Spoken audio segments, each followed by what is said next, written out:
Vessel seaworthiness, a term we're all pretty familiar with, is roadworthiness. Now when we talk about a car, your car must be roadworthy. When we talk about a boat, your boat must be seaworthy.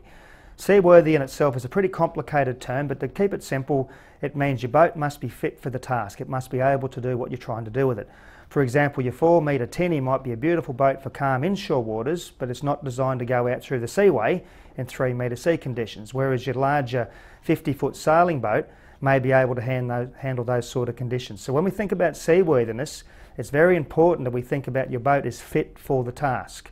Okay, so in this section we're going to talk about carrying capacity labels. These must be visible to the operator.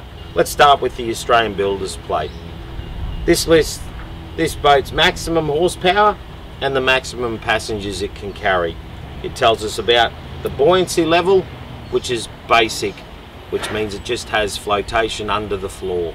With older boats prior to 2006, you have to have the Queensland Transport approved carrying capacity label, peel off however many it holds and put it on there and have it fitted visible to the operator so there's no outs for anyone. So on the back of the label is a meterage schedule which tells you how many persons in adults per metre a boat will carry.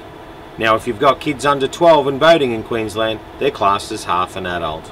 So let's talk about the Hen number. It's located on the builder's plate as well. The other position you'll find is down the back. You'll find that it's number stamped into the hull. That's pretty common. You'll also notice here when it talks about buoyancy, this is listed as basic flotation, which means the boat won't actually sink to the bottom, but it may disappear under the surface. Whereas if it had level flotation, it not only has under seat or under floor flotation, it has side flotation in it, so the boat stays up level on the water. It's a good thing to clear up, people are confused with it. One last tip, make sure you keep the weight even in the boat. Don't have all your passengers one side, make sure it's all evened out with every passenger on board and any weight that you got on board, big eskies, etc.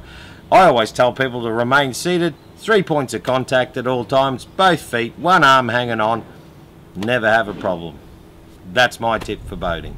Once again, below we've gone through a pretty comprehensive list of all the things to cover off on this section. Take the time to understand them.